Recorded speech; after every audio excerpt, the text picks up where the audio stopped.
Assalamualaikum dan salam sejahtera. Pembangkang berkata, langkah Dubai ni tidak wujud. Ianya satu pembohongan ataupun fitnah yang dimulakan oleh JCOM. Semalam Cikgu Bat juga berkata, bukan saja dia tidak sokong langkah Dubai, tetapi tidak ada langkah Dubai. Hanya rekaan, cerita rekaan daripada pihak kerajaan, propaganda kerajaan. Saya diberitahu, langkah Dubai ni bukan langkah Dubai.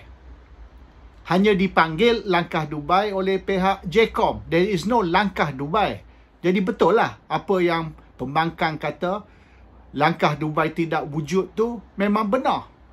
Tapi langkah menjatuhkan kerajaan, nak panggil langkah Dubai ke apa pun tak apa, langkah untuk nak jatuhkan kerajaan bermula bulan Ogos tahun lepas.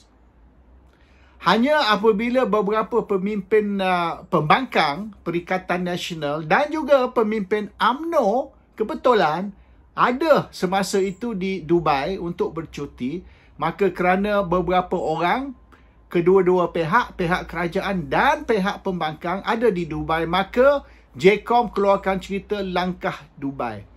So memang betul ada pemimpin UMNO, ada juga pemimpin Bersatu yang kebetulan ada di Dubai. Tapi bukan untuk menggerakkan ataupun melancar langkah Dubai. Dan bukan semua yang dikatakan ada di pergi Dubai, ada di Dubai, tak ada. Ada beberapa orang tak pergi Dubai pun. Dia pergi London, ada orang pergi buat umrah. Tapi dikatakan mereka semua pergi ke Dubai untuk merancang langkah Dubai.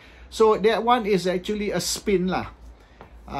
First of all, bukan semua yang dikata pergi Dubai actually pergi Dubai. Dia orang pergi tempat lain. Dan mereka pergi Dubai kebetulan untuk bercuti, bukan untuk membincang menjatuhkan kerajaan. So anyhow, langkah untuk nak menjatuhkan kerajaan ni memang ada start bulan Ogos. And sepatutnya hujung bulan Disember ni selesai. Bermaknanya kerajaan bertukar lebih kurang around Christmas atau sebelum Christmas. Tapi telah terlajak hingga bulan 1 ni, dan dikatakan kalau akan berlaku, maka akan berlaku minggu lepas. Kalau minggu ni masih tak berlaku, maknanya tidak akan berlaku. If it's going to happen, it has to happen last week. Kalau last week tak, bermaknanya it's never going to happen. So this langkah ni bukan maknanya yang seperti cerita JCOM bermula di Dubai awal Disember. No. Dia berawal dia start bulan Ogos. And it's supposed to end by December, but it did not. So sekarang ni, first of all lah, sebab apa sebulan setengah baru pihak pembangkang keluar penafian. Why 1.5 months later, dah benda ni dah kecoh dah. Cerita ni dah, mana saya pun diberitahu macam-macam oleh pemimpin pembangkang. Bukan saja dari Semenanjung, tapi dari Sabah dan Sarawak pun. Ada mereka hubung saya. I got my information from Terengganu, from Selangor, even from Sabah, Sarawak. Information dari kedua-dua pihak kerajaan dan juga pihak pembangkang beritahu bahawasanya memang betul ada langkah menjatuhkan kerajaan. Tapi label tu, langkah Dubai ni bukan yang diberi oleh pembangkang, tapi yang diberi oleh kerajaan, iaitu JCOM. They called it langkah Dubai. So orang semua percayalah. Sebab kebetulan semasa tu ramai pihak kerajaan dan pihak pembangkang ada di Dubai. But nothing to do with jatuhkan kerajaan. Jatuhkan kerajaan tu bermula lebih awal, Ogos, bukan Disember. So that one has been cleared up. The question is, sebab apa pembangkang tunggu sebulan setengah baru nak keluar kenyataan dan menafi bahawasanya tidak wujud langkah Dubai dan ianya fitnah dan pembohongan yang dimulakan oleh JCOM. Why 1.5 months before you come out with that statement? Itu satu. The other thing is, langkah so-called lah langkah Dubai ni atau langkah jatuhkan kerajaan bermula Ogos. So berapa bulan dah? Tak lama lagi akan masuk 6 bulan. Sri Berduga Baginda yang di-Pertuan Agong pun akan tamat dia punya term, and Agong baru iaitu His Highness Sultan Johor akan ambil alih as the new Agong. But benda ni masih tertangguh, masih tak selesai. Padahal sepatut diselesai sebelum Agong sekarang, iaitu Duli Yang Maha Mulia Sultan Pahang bersara. But it did not. So kalau tak selesai, kalau Agong baru take office, maknanya it's not going to happen. No way it's going to happen. So why? Berapa bulan ni? September, October, November, December, January. So soon is going to be February, maknanya kita nak masuk 6 bulan. Why did it not happen? Ini kerana masalah dia di antara kalangan pembangkang ataupun beberapa parti dalam kerajaan yang sepatutnya lompat sokong pembangkang. They cannot agree on many things. So this is the problem. The problem is bukanlah maknanya Pakatan Harapan ni kuat. Sebab Pakatan Harapan hanya dapat 82 kerusi. Only 82. Dia orang pun tak cukup. Even if you kata, okay, join dengan barisan 30, dia dapat 112. 112 is hanya 1 kerusi. Kalau 111 is hang parlimen. 112 bermaknanya kerajaan dapat 1 kerusi majoriti. 1 saja. Simple one seat majority. So, mana boleh kata dia kuat? Dan kita dia beritahu dalam 30 ahli parlimen barisan, 14, hampir separuh, tidak sokong tindakan menyokong Anwar atau menyokong kerajaan. Dari 14 tu, 11 dari UMNO. So, kalau nak kira Pakatan Harapan bentuk kerajaan atau Anwar bentuk kerajaan dengan hanya 1 kerusi majoriti, dan kalau 11 dari UMNO atau 14 dari barisan tak sokong, you hanya perlu dua ahli parlimen cukup. 2 ahli parlimen, Anwar punya kerajaan jatuh ke 110, collapse. 2 seats, 2 ahli parlimen, kerajaan Anwar collapse. Kalau betul 11 dari UMNO atau 14 dari barisan tak sokong Anwar, tak boleh dapat 2 kerusi. 2 seats, 2 ahli parlimen. Tapi tak berlaku. Maknanya Anwar dapat solid 30 barisan, iaitu 112 total untuk bentuk kerajaan. Tapi dia berjaya bukan saja bentuk kerajaan, tapi bentuk kerajaan majoriti, 2/3 majoriti, 2/3 majoriti dengan Sabah dan Sarawak. Yang selama ni dah bertahun-tahun kita duk kata they are the kingmakers. Dan demonstrated bulan November tahun 2022, it was demonstrated that they are the kingmakers. Memang betul mereka kingmaker sebab Anwar berjaya bukan saja bentuk kerajaan, tapi mendapat 2/3 majoriti dengan sokongan Sabah dan Sarawak. Very much the kingmaker. So what happened? What happened is, kalau kita nak argue, kita nak berhujah yang kerajaan Anwar ni tidak kuat. Kerajaan Anwar ni bergantung kepada 21 parti politik, tahu tak? 21 political parties dari 4 gabungan. Pakatan, Barisan, Gabungan Sabah, Gabungan Sarawak. 4 gabungan. 21 parti politik untuk nak bentuk kerajaan. Itu bukan kerajaan kuat. Tetapi masalah dia, bukanlah kerajaan Anwar ni kuat ke lemah ke. Masalah dia, pembangkang lagi lemah. So we are talking about not good, but di antara good and worse. So maybe Anwar's government may not be good, but the alternative is worse. Okay, first of all, kalaulah sekiranya mereka berjaya berpakat mengeluarkan satu perjanjian atau gabungan di mana mereka tarik sokongan dari Anwar ataupun lulus undi tidak percaya terhadap Anwar, siapa akan ganti? The new Prime Minister, PM11. Siapa nak jadi PM11? Atau PMXI? Tak ada. They cannot even decide who's going to be. Ada yang orang ni nak Hamzah Zainuddin. Ada orang ni nak Tok Mat. Ada orang ni nak Muhyiddin Yassin. Ada orang nak Hishamuddin Hussein. So which one do you want? Hamzah Zainuddin, Muhyiddin Yassin, Hishamuddin Hussein. Ya. And ada orang yang kata, dia tak boleh terima Hamzah sebab Hamzah ni orang UMNO benci. Okay, what about Hishamuddin? Oh, Hishamuddin pun ramai orang UMNO benci. Okay, so siapa you nak dari UMNO? Tak ada. Tok Mat pun tak boleh. Hishamuddin tak boleh. Hamzah Zainuddin tak boleh. Muhyiddin Yassin tak boleh. Ini tak boleh. So, who do you want? Oh, nak Dr. Sam. Dia kata Dr. Sam ni too new. Baru jadi ahli parlimen tak berapa hari. Bagilah sekurang-kurang satu term. Sekurang-kurang dia kena pegang satu jawatan menteri kabinet.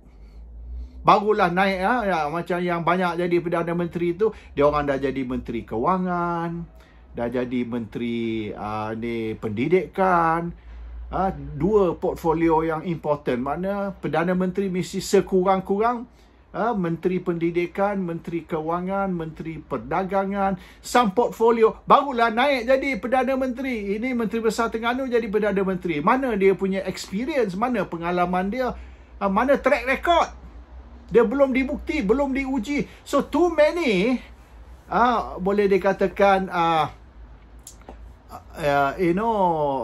negatif punya pendapat tentang calon ni calon tu. So actually pembangkang, kalaulah kata Anwar tarik diri lah misalnya, katalah Anwar on his own resign, fine, Anwar resign, siapa nak ambil alih?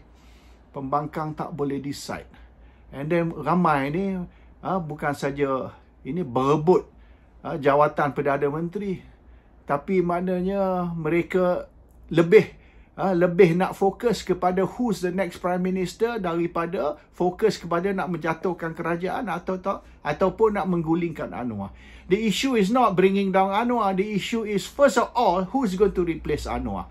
Selesai tu baru kita talk. So they are not actually committed to bringing down Anwar. Their first objective, matlamat utama, siapa PMXI, Perdana Menteri yang ke-11. So they cannot decide. Too much history, too much bad blood. So sekarang ni the effort nak gulingkan Anwar ataupun mengganti Anwar dengan Perdana Menteri baru tidak berjaya sebab mereka tak tahu siapa akan jadi Perdana Menteri baru. So okay, banyak kelemahan, kekurangan, dan banyak analis, political analyst berkata masalah Anwar ni, the government is badly run. Kerajaan ni lemah oleh kerana kabinet. Tengoklah menteri-menteri kabinet. Semua 3 suku. Even Fahmi Fadzil ni banyak cakap, yang dia duk cakap ni tak kena-mengena dengan kementerian dia. Dia duk cakap pasal kementerian orang lain. Dia ni lebih daripada Timbalan Perdana Menteri lagi cara dia bercakap. Timbalan Perdana Menteri pun tak banyak cakap. Ahmad Zaid Hamidi pun mulut tak berapa buka. Fahmi Fadzil lebih lagi daripada ni Timbalan Perdana Menteri bercakap ni. So he's talking too much as if he's in control of the whole government. Tapi kerja dia, saya baru dapat ni surat dari email daripada YouTube. Video saya kena remove. Beberapa video komplain dari kerajaan Malaysia. TikTok saya, Facebook saya kena gantung 3 bulan. So macam-macam masalah, Facebook lah, TikTok lah, YouTube pun sekarang dia duk kacau. Ini semua Fahmi Fadzil, kerja dia ni sepatut dia jadi Menteri Anti Raja Petra. Senang. And even kita punya Menteri Dalam Negeri Saifuddin Nasution, dia buat press conference nak kutuk Raja Petra tu, mana ada credibility. Macam dia tu credibility sangat. You tahu tak dia punya masa dia pemuda UMNO dulu, you tahu tak apa dia buat? Kalau saya dedahkan kesalahan dan apa yang dia buat, bertanya Ten Chua tu. Ten Chua dulu menjadi mangsa dia tahu. yang dia orang serang tu, Chinese Assembly Hall, yang dia orang serang tu, conference tu, yang dia orang pecahkan komputer, dia orang they vandalize Chinese chamber of Chinese Assembly Hall tu. The Chinese Assembly Hall kena vandalize oleh UMNO, pemuda UMNO masa Saifuddin, gangster tu. So, bermaknanya background Saifuddin tu, kalau orang tahulah history dia pun tak ada credibility. Tapi yang dia ni, Menteri Dalam Negeri ni, banyak isu yang perlu diselesai. Fokus dia hentam Raja Petra. Fahmi Fadzil, fokus dia hentam Raja Petra. Tak ada kerja lain ke Menteri Kabinet Anwar ni untuk nak serang saya, untuk ambil tindakan terhadap saya dan macam-macam lagi. They got more important things to take care of, which they're neglecting. Dia orang abaikan masalah ni. So the problem with Anwar ni, kabinet dia ni, semua kabinet lembu. Semua lembu. All his member, baik Timbalan Perdana Menteri, all the way down to menteri-menteri kabinet. Semua lembu semua.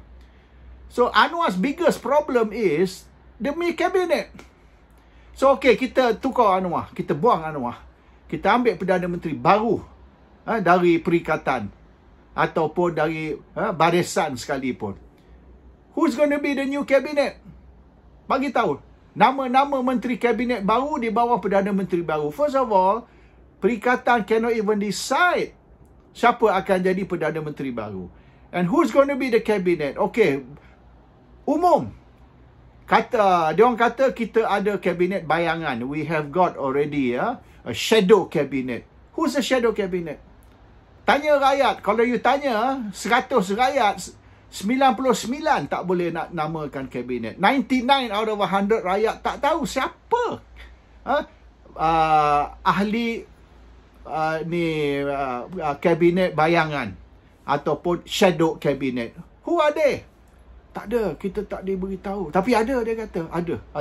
How come saya tak tahu? How come tak ada pengumuman? Ada tidak mana-mana seorang ahli kabinet bayangan ataupun member of the shadow cabinet, ada tidak pernah mereka keluarkan kenyataan? Have they ever come out with any statement? In the name of shadow cabinet. Bukan personal name. Okay, orang ni Minister of Shadow Cabinet Perdagangan ataupun Kewangan. Mana statement Shadow Cabinet punya ni Minister of Finance baru ni apabila bentang bajet 2024? Mana statement dia? Ada tidak alternative budget, counter budget? And who was the one who announced? Tak ada pun. So you see, we don't even have a working shadow cabinet. Dan ada ke shadow cabinet ni akan menjadi member of cabinet sekira kerajaan bertukar? Banyak benda yang tak dibuat, banyak benda yang meragukan rakyat. So the question is, let's stop talking about jatuhkan kerajaan. Let's stop talking about changing the Prime Minister. Let's stop. How can we ensure, bagaimana kita boleh jamin bahawa Perdana Menteri baru dan ahli kabinet baru lebih bagus, lebih baik, lebih handal, lebih cekap dari apa yang kita ada sekarang. My concern is, akan berlaku macam dulu. Barisan no good, UMNO no good, Perdana Menteri Najib Tun Razak no good. Kita kena jatuhkan kerajaan barisan, kita kena jatuhkan UMNO, kita kena jatuhkan Najib Tun Razak. Dan apabila itu semua berlaku, apa yang kita dapat as pengganti, as replacement Prime Minister, replacement government, replacement cabinet? Apa yang kita dapat? We just threw out a bunch of jokers and replace the whole government with a bunch of even bigger jokers. Lebih baik, to me, lebih baik we keep the present government, we keep the present Prime Minister until the alternative, until the opposition boleh buktikan yang mereka akan jadi lagi bagus dari apa yang kita replace. Because the way I see it, The government may not be good, but currently, from what I see, the opposition is not any better. Assalamualaikum. Salam sejahtera.